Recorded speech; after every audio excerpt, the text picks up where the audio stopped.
Hello, everyone, and welcome to DINO Talkx on the new age of data and IoT machines. What do you stand to gain?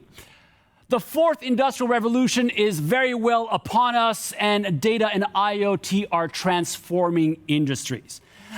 This is also impacting machines, such as our beloved MEWPs that power our world. But what does this mean for the people who work in different fields using these machines? Well, my name is André Noël Chaker, and I have the pleasure of being your host for these very exciting talks. And I'll soon be joined by an incredible lineup of experts and speakers to discuss how digital platforms are already changing the way we work in very significant ways.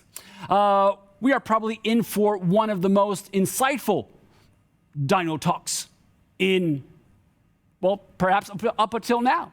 But this is going to be an interactive event, ladies and gentlemen. So we want you to also join into the discussion. And we're going to kick it off with a question for you. So the first one is now appearing on stage, on your screen, and these are the options to this question. What kind of challenge related to utilizing data would you like us to solve most? Okay, you probably want us to solve all of these questions and all of these problems, but which one would you want us to solve most?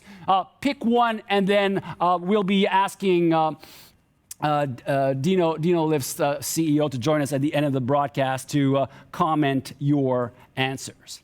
But now, ladies and gentlemen, it is a great pleasure for me to introduce our keynote speaker today. Well, I guess there are many ways of qualifying her. She's, of course, a great entrepreneur. She's a visionary, and she's also an excellent speaker. She is the co-founder of Iris.ai, a technology company she co-founded when she was attending Singularity University in Silicon Valley back in 2015. She's an award-winning technology influencer in the Nordics. She's been selected several times, for many prizes, but one in particular is the Young Person of the Year in Finland, and she's considered to be one of the most influential women in technology by Nordic Business Insider. Today, she'll be talking about a foundation for growth in the digital age. Let's give the floor to Maria Ritola.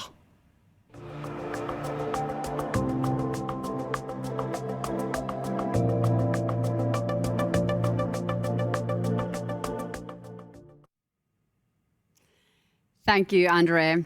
And as he said, my name is Maria Ritola. Really pleasure to be here today. So my entire work life, I've been in the intersection of technology, society, and business, first as a researcher, and then as a tech entrepreneur.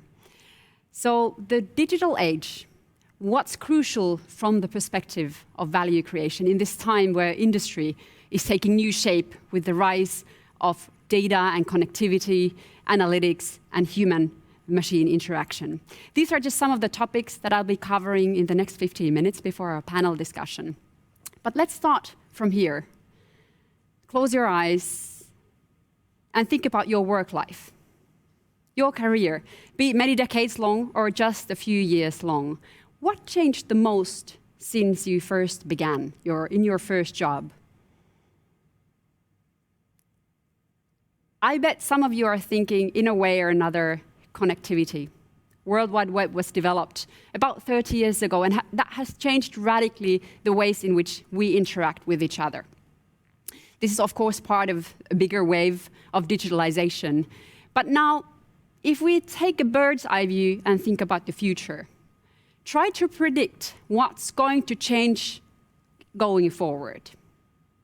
What's going to change going forward in work life? It's a very difficult question, yet a really extremely important question to all of us. And I think that these trends give quite a good basis for kind of addressing this question. These are actually done by Sitra, the Finnish Innovation Fund. This is an analysis that they carry out every year. The big picture, it looks quite gloomy, to be honest. Foundations are cracking, and it's felt all across of our economy. Also, the way in which we organize our society most likely need to be changed in a way or another. And at the same time, what's going on in the digital realm is both jaw-dropping, but maybe also to some extent worrying too. A common denominator going forward could be increasing unpredictability, maybe also a spectrum of strong feelings such as excitement, but also anxiety, fear. Questions like, do I belong? Am I part of it? Part of this? Will I be able to keep up with everything that's going on? Change is knocking our door. It's been there for some years now, and that knocking will become banging unless we open that door and invite the change in, understand it, and act on it.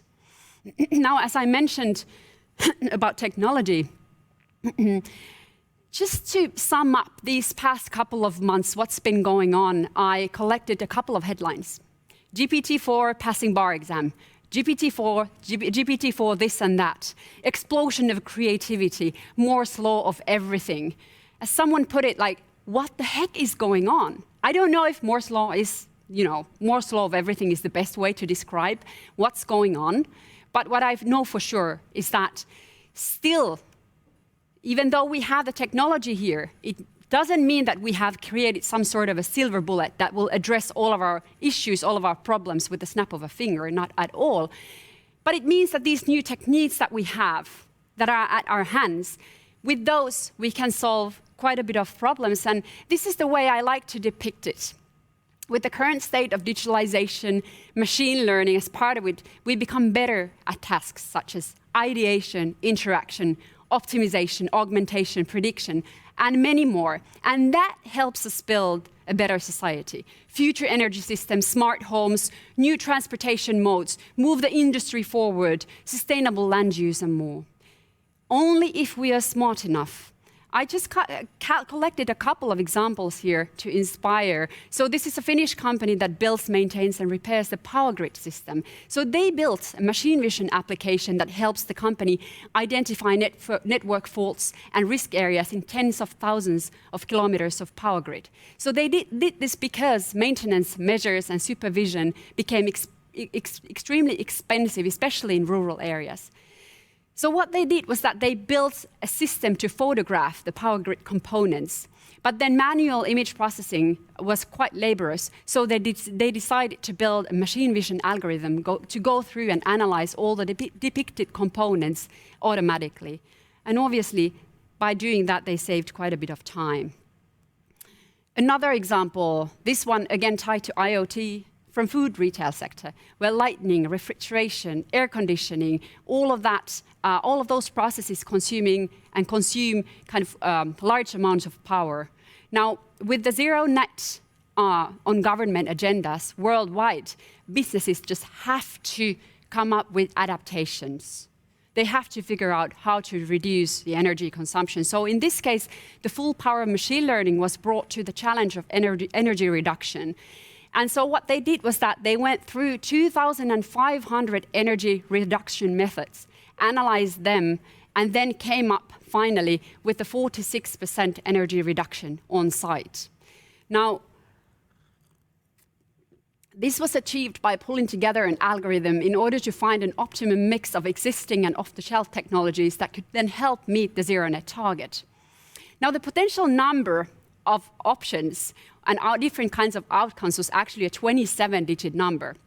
So you cannot possibly come up with a solution using just a human mind. So this is one of the good examples where we really need this technology and we can really leverage it if we have the data, we have collected the data. Now, in order to benefit from the potential of these new technologies, we need to figure out, we need to take into consideration a couple of things. And that's the nature of future work, human plus machine, and its implications. And on that, here's a wonderful list. This was actually collected by Geoff Mulgan, who's the previous director of Nesta. So this gives a very, very rough understanding of how our human brains work, what kind of functions they carry out. Now, with the help of learning machines and ever-expanding computing power, computers are really becoming good at the beginning of this list. They are good at gathering data, gathering observations, in pattern recognition, analyzing and predicting, memorizing stuff, and also computer and machine creativity has been discussed quite a bit in the past couple of years, especially in these past couple of months in context of generative AI. Again, a couple of examples. All this increased level of automation and learning machines, Industry 4.0, this truly impacts the ways in which we should approach our problems and lead our organizations. Learning machines don't solely make us more efficient, but they change the ways in which humans and machines interact going forward. Paul Doherty and James Wilson depict this development really well in their book, Human plus Machine. Our traditional work processes have been linear, predefined, standardized, and very measurable. And now we are moving towards adaptivity. Machine versus human is being replaced by collaborative intelligence. Processes are about iteration, and hierarchy is giving space to teams that work organically, more or less. A case, a wonderful use case in IoT and mixed reality here from Japan Airlines, which is using augmented reality headset as a technical training tool for maintenance and of technicians. This is, of course, just one of the use cases which can also be, applied to remote assistance and safety checkups too. And it's part of the bigger transformation of immersive technologies. Another one that I wanted to really raise here is this question of generative AI. If you have been following this discussion, especially these past 12 months, large language models and generative AI really seem to be leveling up, taking a big leap forward. So how about creating chairs, thrones, plants, etc. with a single tool? You define the parameters such as weight, height, material, and cost, and the tool generates. You explore options, you tinker your search, you augment your search, and then the tool comes up with new suggestions. So in this way, kind of the interaction of the human and machine is moving more towards a world where AI systems are really becoming our assistants. Humans co-create with the technology, but then finally they also make the final call, the final kind of decision on the design, if that's the decision that needs to be made. Now let's revert back to this list by Geoff Mulgan once again, and let's look at the end of it. Now that the machines are really at the beginning of the list, humans really need to excel on tasks in the end of it. And what's peculiar about these things is that we master them. We only master these things by working together, in interaction. We do not learn this stuff in isolation just by reading books. And I highlight this stuff here because it's really, research proves that these are the capabilities that we need going forward more and more in work life. And so maybe some of you are now asking, why so? Like, why kind of how do you defend your argument? And the simple answer is that teamwork has increased by 50% in these past 2 decades. Harvard Business Review says that in many companies, more than 75% of employees' time is spent in communication with colleagues. And that's a lot of time. So we really need to excel in this. And we are talking about a massive change in the ways we create value here. It's becoming a complex result of continuous learning, asking questions, finding answers together. And so learning and work can no longer be thought of as separate processes. Managers across industries show actually in surveys that increased teamwork has a positive impact also on profitability. So if you want to be successful in this time, it's just not enough to invest only in how people work, but you have to develop the ways in which people work together. An example, a research project. I wanted to kind of choose just one from actually a variety of research that's out there, but this is a really good one. So the secret sauce of truly functioning teams, now that we have to be excelling in interaction. I'm going to walk you now through an interesting project which is called Project Aristotle, and this was carried out by Google from 2012 to 2014. So they wanted to figure out factors affecting work productivity. How can we get teams work productively together? Loads of data was pulled answering questions such as, is it important for employees to spend time together outside the work? Is it better for all team members to be extroverts or introverts? Can team members have the same hobbies? Is it important that they have the similar study backgrounds? Now, the management team had a lot of assumptions when this research project started. And then data showed that none of these assumptions actually were true. It seemed that that team members, their skills, their backgrounds, they did not matter when team success was assessed. So then why do some teams succeed and some others find it difficult to perform successfully? The further this research project progressed, the more often those involved in this project came across a term called group norms. Norms can be characterized as a set of traditions, behavioral standards, and unwritten rules that then regulate our own activities in group. They may be undiscussed or they might be openly discussed, but their influence is fundamentally strong. Individual members of a team may behave in a very different way when acting alone, but when the group members come together, norms typically override individual characteristics and guide activities within the framework of those norms. So then, what are those norms? What are the most important norms? It turned out that understanding these norms is actually the key to enhancing productivity in teams. And there were two norms that were more important than others. The first one was that in team, people speak around the same time together. Like they in meetings, they talk around on average the same amount. So members could talk more and less during different meetings, but on average, everyone talked around the same time. Then the team's high level of social sensitivity was found as another important behavioral pattern. And it means that team members can see where other people's are based on their body language and other information. And poor performing teams, they were worse on average in social sensitivity. So in the best teams, members listen to each other and they show social sensitivity to people's feelings and needs. These two norms seem to be characterizing a term which is also called psychological safety. Google also found other important norms, but this looks like that it is kind of the foundation for everything else. And the benefits are manifold. In teams that portray these norms, their people are not afraid to ask questions, learn, take risks, give feedback, change the course when needed, admit mistakes, reorganize, etc., etc. So this seems to be very crucial, and I'm now going back to the very beginning of my presentation.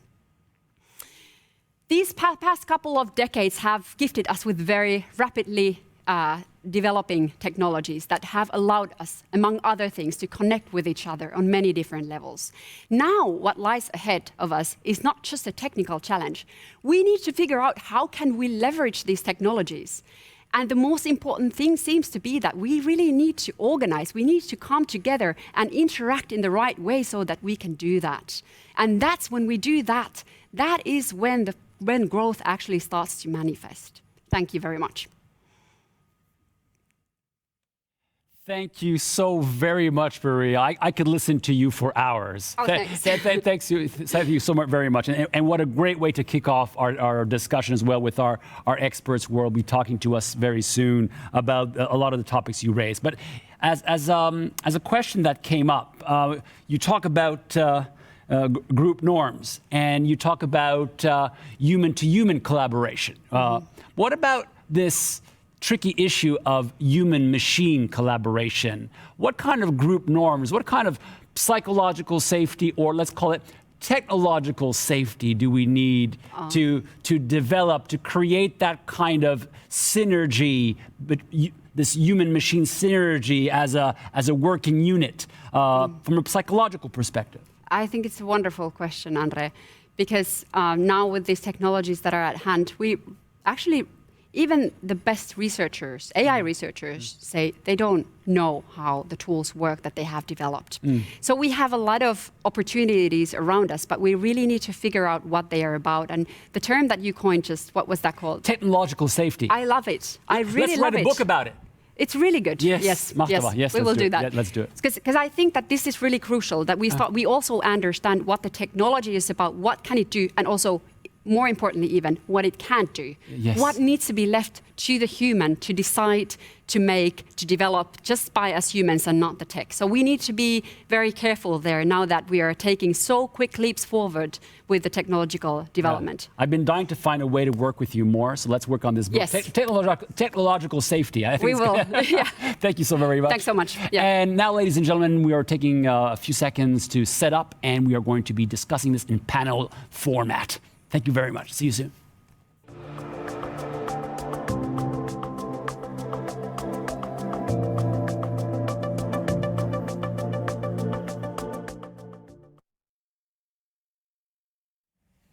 And we are back with three experts on issues relating to digitalization, IoT, and the future of industries. We are so happy to have them with us today. And actually, we have a fourth coming in as well from outside of our studio today. So four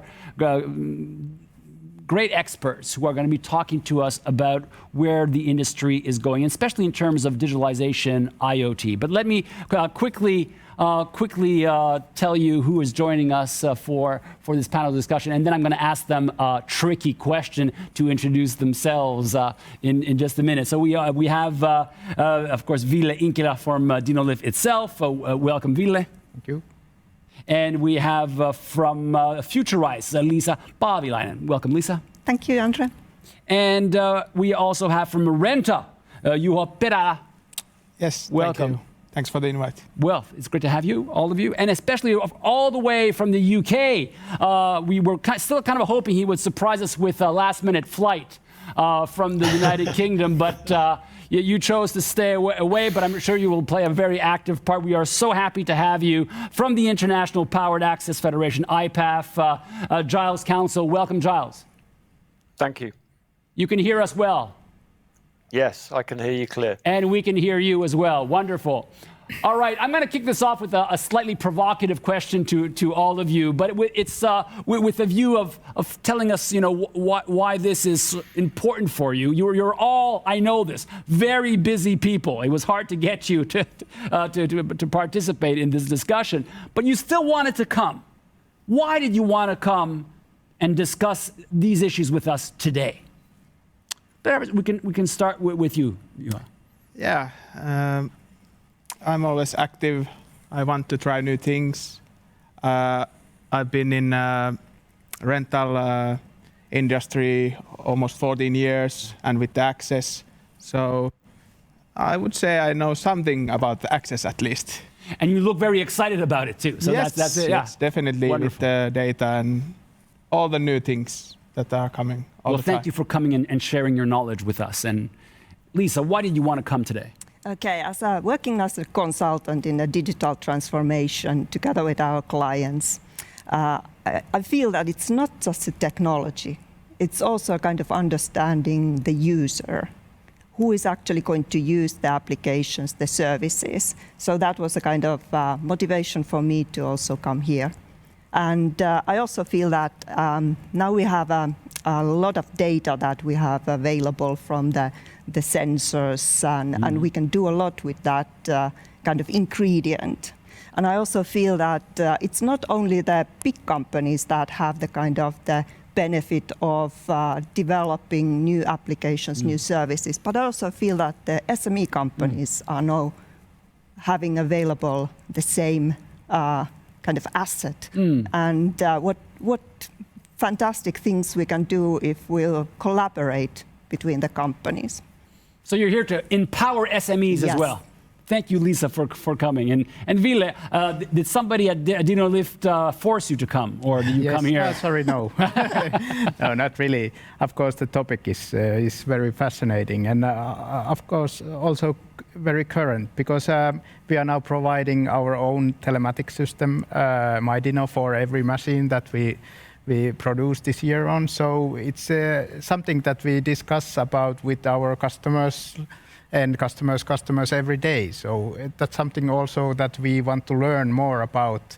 And I think this discussion and hearing the other points of view is like maybe the best way to learn more how we can help our own customers with our solutions. So that's why I'm here.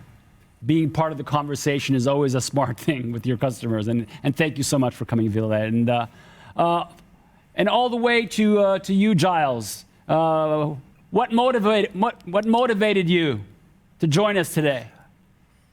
I've been working in the powered access industry for the last 20 years, working with the International Powered Access Federation. We have seen and implemented a lot of digital changes, both within the industry on machines and where I have more experience on operator training, developing such things as new e-learning packages, smart card technology, the use of simulators. So we always like to be at the forefront of technology. So I was definitely interested in taking part today.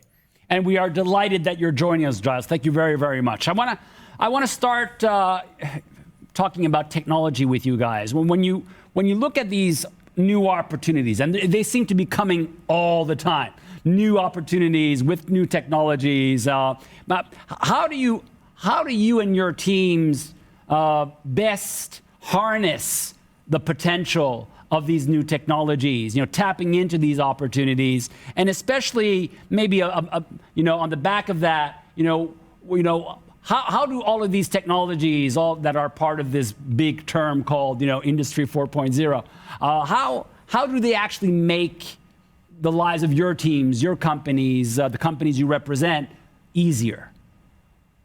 Perhaps we can start. How about we start with you, Giles? We ended with you. Let's start with you. Okay. Working for a trade organization, we are uniquely positioned to be able to not only consult with our members, but also their customers. And some of those members are competitors normally.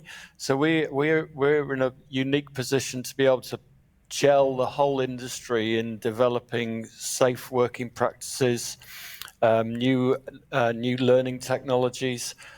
So for me, it's really about getting everybody together, picking up on the points that Maria said. It's putting the team together and involving everybody in developing and utilizing new technology. Thank you, Giles. Lisa, can I ask you? Sure. As a consultant, we typically start looking at, okay, what can we actually do to help our clients to do better business? How can we actually bring more efficiency into how they operate at the moment? So it starts about the what is actually the challenge? Where are the needs? So it's putting the user in the center and then seeing where can we actually then bring benefits for the existing situation. And then also taking further from there, where is the industry going? What is actually happening in the client's business? What can we do in order to help them to be more competitive in the future? So it is the users, the user of the equipment, and also maintenance. How can we harness the information, the data, to predict the service needs, the maintenance needs, avoid the downtimes, unexpected downtimes, and save money. Yeah. So it's user first. User first, definitely. Technology second. Yes. Is that right? How can the technology serve the user and the owners of the equipment? Is this what you do at Renta? Technology first or user first? User first. It's actually same type of things that, of course, talk with the customer, try to solve their problems, look what is in the industry, what new there is, what you can do better. Is this equipment something that us customer want? And from there to look new things, try new things, with the customer, get some feedback, and then definitely the telematics things are close to the heart, and we are trying to give more value to our customers through the machines that they are speaking to us. And what about at Dinolift? Is it I presume it's a similar approach, but you could Yes. you have many choices on where you can do technological development, but where do you start? Well, of course, we have the same as you do, that the customer is first, but also we have to think about our customers and customers and end users. So as manufacturers, we have many layers to go through and to think about. And of course, we have our R&D team, and then operation and manufacturing, who are more technically oriented. And if you think about my team as a commercial manager with the sales team, we are more looking into those customer benefits and what is happening in the markets. So we are trying to be the customer voice inside Dinolift to bring new ideas and the needs of the customers there. And then there are other guys who then think if it's possible or not. Everything is possible in the future, but is it now or not so? Yeah, but quite similar, that they have customer first and then technique. This is an exciting panel. Everybody agrees with each other. It's great. Let me try to get some disagreement, perhaps, but maybe not on this next point, because the next point is, of course, extremely important for this industry. And when we talk about the priority of safety and the safety challenges that we have in the industry, and I'd like to ask you, how can these new technologies, especially IoT type technologies, help us address these fundamental security and safety concerns? Perhaps because I should start with you, Giles, on this one, because you probably have a nice general view of this top priority within your federation. But how can technologies such as IoT help us address these safety concerns? Giles. It's important to be able to train everybody for safety. Operator training, manager training, engineer training is all incredibly important to ensure safety. The information coming from manufacturers, rental companies on how the operators are utilizing the equipment, so we can then future develop our courses, is instrumental in improving safety within the industry. So I would say that's the main focus for us, is how we can utilize the information coming from all the new technologies that are being developed, and how we can improve our safety training. We spend a lot of time and effort digitizing ourselves. We've introduced e-learning and smart card technology, and now an app. So it's utilizing technology to be able to gain more insight in how we can improve the safety within the industry, and then getting our members to all work together to drive forward that safety. Excellent. On training, I can see that, especially from a federation perspective and how they have these initiatives. But maybe from a more technological point of view, other insights of how we can use IoT to enhance safety. Perhaps we can start with you, Juho. Yeah, overall the access equipment has become much more safer. There's some tools, anti-squeeze systems, machines follow the leveling and overloading, and so much safety equipment in the machine.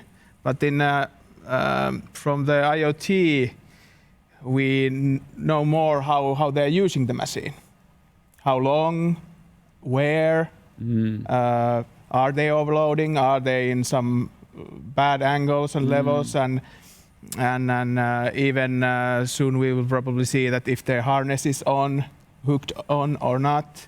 And more this type of data points that we can give to the kind of construction site manager to see that how they are handled. Maybe we can also manage that only these few guys have had the training, so they are only people that can access and use the machine. So we can have a very tight control of using access machines. Excellent examples, and data is king there. Getting more data and going even deeper and how to prevent even we have a lot fewer accidents, I think, in the industry than we've had a decade ago or even 2 decades ago. But still, there are some, and it's really now in this kind of data and the use of that data you're saying that we can really make the difference, right? Yeah. What about you, Liisa? You work also across industries. Yes. What is kind of really exciting opportunities is the learning applications. So how do you actually give the user of the equipment the learning in tools? Kind of how they actually learn to use the devices. So you can have all these cameras and create the 3D environment and a virtual environment where they can actually see and kind of experiment the limits of the equipment, and we can teach the right way to use the equipment, etc. So I think we are now moving on to a really interesting area also in the training sector, and this is a very important part of kind of enhancing the safety aspect of the equipment. And creating those new tools for learning. Yeah, very important. Ville. Yes. Without disclosing the secrets of the future at Dinolift, I'm sure you're preparing all kinds of things in secret at the plant. But what can you tell us on uses of IoT to enhance safety? Yeah, I must agree again with you because the safety is getting better, of course.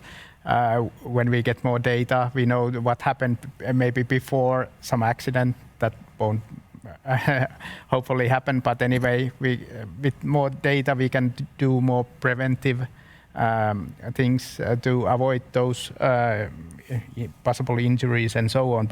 But not to be so boring, I would like to ask a question. If there is, if you think industry 4.0 with more robotics and more machines doing things like by themselves, there might be new safety issues that we need to take into consideration.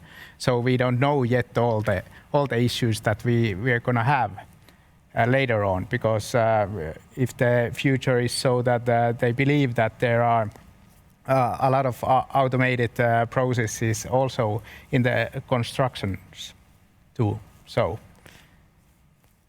but I think also that Industry 4.0 will solve those problems, but later on then. And I feel, since we do have some time, I'd like to make a little change to our script here, if you don't mind. I'm going to throw it away, and I'd like to ask our technical team to perhaps already show us. Can you already show us the results of the poll? I think we can do it now. The results of the poll. I think we have the results are in. Can you do that? Yeah, thank you. I think that you guys are perhaps in a great position, and it's a great continuation to our discussion in terms of what customers really want help with. And this is a little bit small, but I'll repeat the categories for you. I'd like to get your opinions on this. So the first one was they want help, especially for the first one, to enhance predictive maintenance, to reduce downtime and cost, for example. The second one is to optimize fleet management for better equipment and tracking. The third one was improve safety. Improving safety is the one that seems to be more equal with the second and the fifth one here. And then simplified data visualization, less, and then support organizations in new data-driven world. So it seems pretty even on this. And do you see technologies that can help us? Well, obviously, you talked about the safety features, but where do you think your customers will need the most help out of all of these, if you had to vote out of these 5? What should be a priority? What kind of data? Is the predictive maintenance for the data you mentioned? Is that something you could use at Renta? Maybe not the first for customer, but maybe for ourselves. Yes. Handling all the maintenance and inspection and so on. But for the customer, maybe the key thing is utilization of the machines. They have 10 machines on site and they're using only 2. Is that very productive or not? So we have already actually done some tools to our Renta Easy app that customer can get pop-ups if there is some machine standing. So we are already trying to make them more efficient on utilization. That makes sense. And of course, those important, the maintenance and keeping up the machines in good shape. That is more for the maybe rental company to keep up the machines on a fairly good level. And you, Liisa? Okay, I would say that the most interesting, perhaps, as a person who is helping the clients and kind of harnessing the data and the technology, is to how can we actually pave the roadmap to the future. So perhaps we start with a kind of looking at what kind of data do we have available. We can leverage that in the maintenance field. How can we then help to provide tools and analysis for our clients to help them to do better business? So what is actually, what it enables us, what is where are the opportunities? That makes sense. That makes sense. Helping the clients to imagine that what kind of opportunities do we have. That's a great insight. I'm sure that could also help you at Dinolift to predict what are the next features you need to develop, within the products. Yeah, I think so. But I think from my point of view, I believe that because we have different type of customers, of course, but the preventive maintenance or the remote troubleshooting will reduce the downtime, which is important for you as rentals and the end users too. So I feel that that's the first thing that anyone can apply or find the benefit from the telematics that we are offering. That makes sense.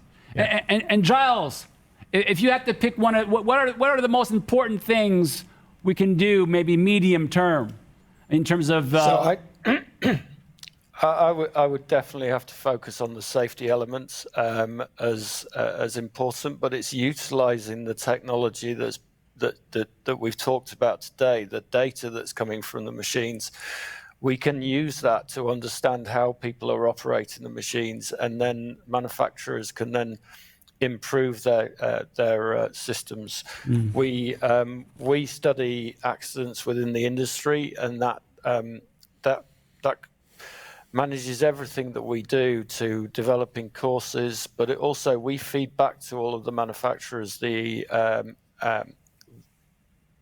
how they can develop the machines, and then we train on these newly developed technology, such as mentioned, the potential of being able to identify when a harness is connected, the developments in load sensing and those kind of things are all elements that we need to then train the operator on. So I'm really excited about the data that we can get from the manufacturers on how they're operating the machines, so we can understand how we can improve the way the operators operate the equipment. Thank you for that. And well, we have some time, so I'd like to ask you a question about the organization you represent. I'm sure you're all very proud members of your own organizations, and we are all, of course, proud to be part of our groups, and the work you've done in this field is probably multifold, and it's probably difficult to answer this question. But if you had to tell us what is the one thing you're most proud of, the one thing you're most proud of that your company has done in the field of digitalization, use of technologies, IoT and others, what would that one thing be? Let's start with Ville. Yeah, I think that I'm proud that our company is really like a forerunner in our industry by providing the telematics as standard for every machine because our machines, they are easily used like 15 to 20 years. So, and I think the telematics and IoT will be everyday life more in 5 or 10 years. So the future is already here in our machines today.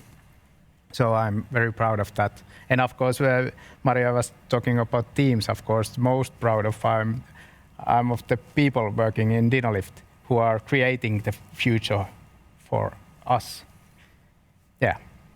It is a great team, I have to say. I know many of them. They're an amazing team. Reason to be proud, Ville. What about Futurice? Let's see, we have quite many interesting cases I could talk about, but I would choose the cooperation that we have had and we still have with German company Bosch. And we have worked with Bosch Power Tools for some times already, developing a data platform. So it's been a kind of phased approach. We started first kind of with the opportunity, giving an opportunity for the tool owners to register their tools and to get the kind of benefits with the warranties and the guidebooks for their tools. But it also kind of gave an opportunity for the company to understand where the users are actually using their tools. And then to kind of feedback that back to the R&D to look at then what kind of extra services they could develop to enhance their distributors, their tool owners. And the kind of the really, really beautiful thing here is that it gave them an opportunity also to reconsider their business model. And to see then how can we actually then change the industry and change the way the people own the tools. Would it be kind of owning, or would it be something else in the future, leasing them, or just kind of choosing the services that they would like to do? Oh yeah. So it's becoming more outcome oriented, not just kind of the equipment or the tool oriented. That's a great example, and I have to say I'm a proud owner of many Bosch tools.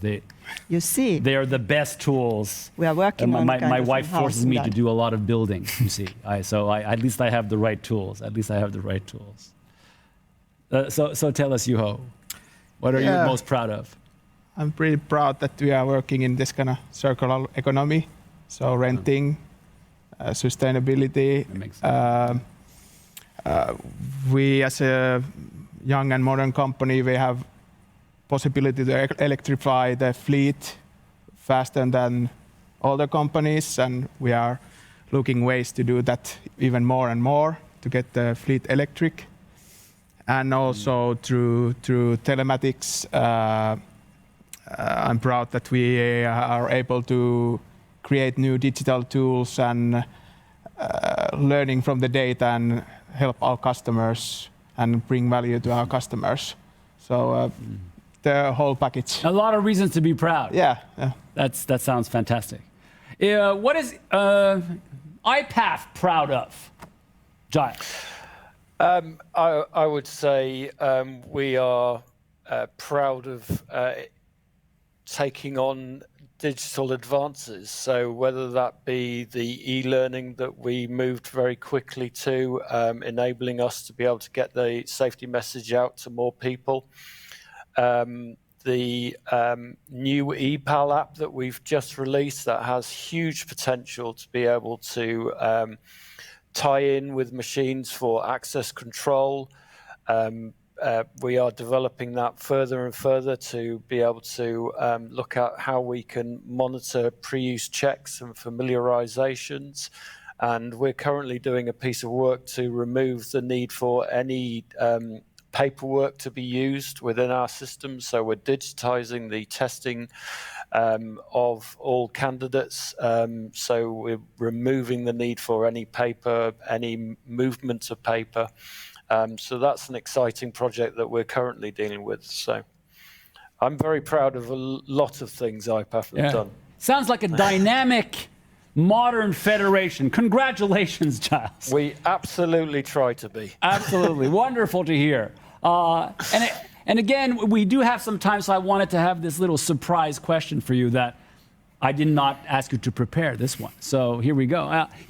We talked about psychological safety in Maria's presentation, and I even brought up this term of technological safety. And this development of technology and development of people requires a certain mindset. Okay. And if you had to describe this mindset going forward in one word, the one word we need in terms of a mindset to make this collaboration of technology and people for progress, what would that one word be? A mindset description. What would that be? Oh, you came up, that was quick. That's 1 second. Good for you. I think what is it? We need to be brave. Bravery. Yeah. What do you mean? Quickly? Like, be excited and be brave enough to try new things. Thank you. Bravery. Thank you.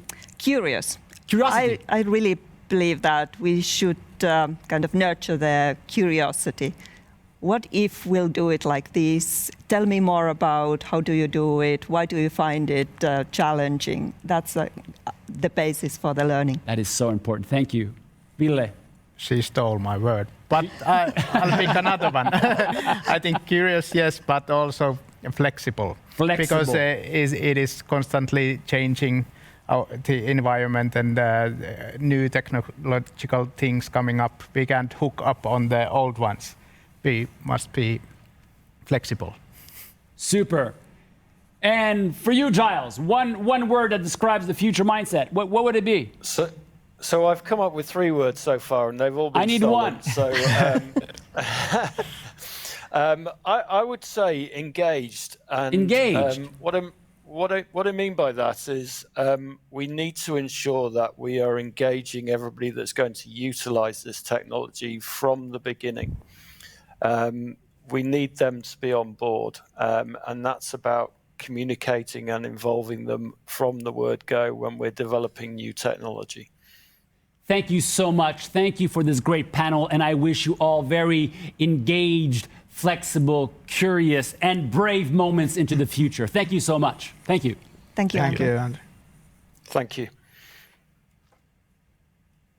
And we will now continue with the discussion with Dinolift's CEO, Karin Nars.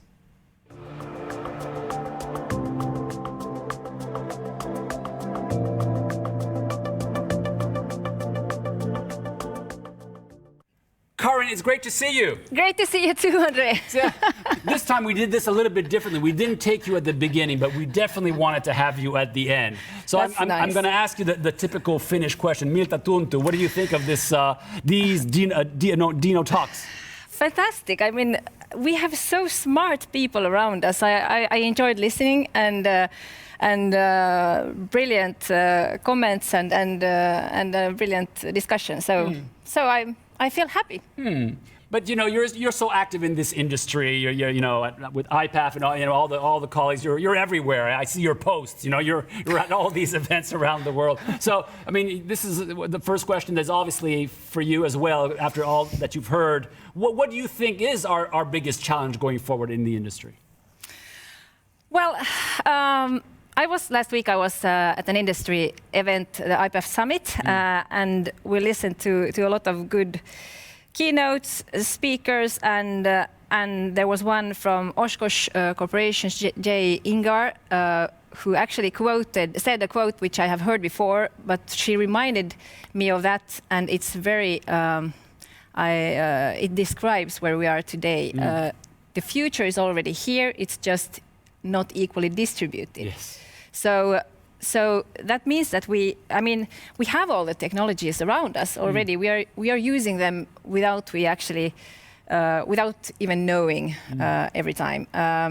We are just what we need to do is to get that deeper into our organizations and to get people to understand more that that we have these technologies. They are already here, and how do we do to spread them? Yeah, how do you spread it to them? And I think that's actually one of the questions that was brought up in the when we had a chat. That how do we do that? And so how do we do that? I mean, what are the key initiatives that are going to get us there to spread the technology that we already have, and maybe with the new ones that are coming? There's no magic sauce, but I think what we are doing here today, we are communicating about this. Yeah. We are talking about it. We're learning from each other. We are repeating things. When you as a person start hearing things over and over again, you understand it better, and you understand it gets part of your daily life, and you get a bit deeper understanding of it. So I mean, obviously, but the first step is to talk about things. Then I mean, as an organization, what we need to do is to harness these technologies. We need to talk to our customers and really understand what challenges, what problems are we solving. And when we find those small, tiny problems or questions, we can try to start finding solutions to them bit by bit. And I think that's an important thing to remember, that we cannot bring, the whole elephant at one time. You have to eat the elephant in little pieces. Yes, exactly. Just solving small, if you have a process in a rental company, for example, just look at a small piece of the operation and try to solve that little part of the process by using data and then you can celebrate your small success and go forward. And also prioritizing, because it seems that now the vote has evolved where safety is the number one. So maybe starting with the things that are most important, maybe. Of course. And I think that when people then see that we are, I mean, it's then through. I mean, I said that we need to communicate, but we need to do things. We need to take visible steps and actions, and then when people see that something is actually happening, something is being done, they get excited, engaged, and they want to do more. They want to try the next thing. And I would actually like to add, you had some brilliant words here from the panel. I would like to add that we need to cooperate. And that's about learning from each other and doing things together, because we have a whole ecosystem around us. Especially in this day and age, nobody can do anything alone. It has always been the case. Nobody is ever alone. We need to work together. But especially in technology, you cannot have all the technology in-house. You need to have partners. You need to work together with your customers and find solutions together. So that's so that's communication important. and collaboration together towards the clear actions. Yes. Well, listen. Usually we start with why. A lot of business gurus say we should start with why. Let's finish with why. Why are we doing all of this? What is our big purpose? Well, I think I would like to take the sustainability angle here. That's something which has a great purpose to all of us. And of course, being in the equipment industry, we need to increase the uptime of the machines that are already in the market, that are being produced. We need to use them efficiently and make sure they are on the job, not at the workshop. And using data, we can of course increase or make that situation better. And I mean, coming from an equipment manufacturer, it's maybe strange comment, but I actually think that all us manufacturers in the future, we will actually manufacture less machines, but they will be more smart. They will be used more sustainably, and we will help save the planet in that respect. So that's, I mean, I think that's really part of the game for all of us here, I think. And it's a win-win-win, isn't it? It's everybody wins, right? Yes, and that's another thing I have to say that in the, I mean, today, Industry 4.0, I think we, I mean, through collaborating, we need all, I mean, everybody needs to win. We need to have a win-win situation because we have to share the knowledge we have to share the data we have. Then, of course, we want to protect when we are kind of,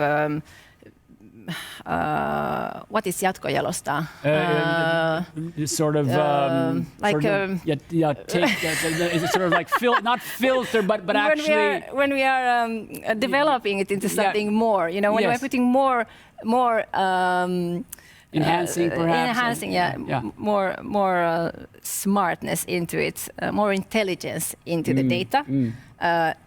By doing R&D, then it becomes. Then we should, of course, be able to protect that. But you know, data as such is what we are sharing. Absolutely, and you've got so many great inventions already at Dinolift, and all the colleagues together, and then working together, and we're gonna.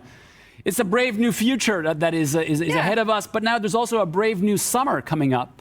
I guess it's the end of our end of our DINO Talkx. So I guess it's time to wish a happy spring and summer to everybody. Should we sing them something? Ready? 1, 2, 3. You're crazy, André. Summertime, and the living is easy. Fish are jumping, and the cotton is high. See you, everybody. Thank you. Bye-bye. See you. Bye-bye.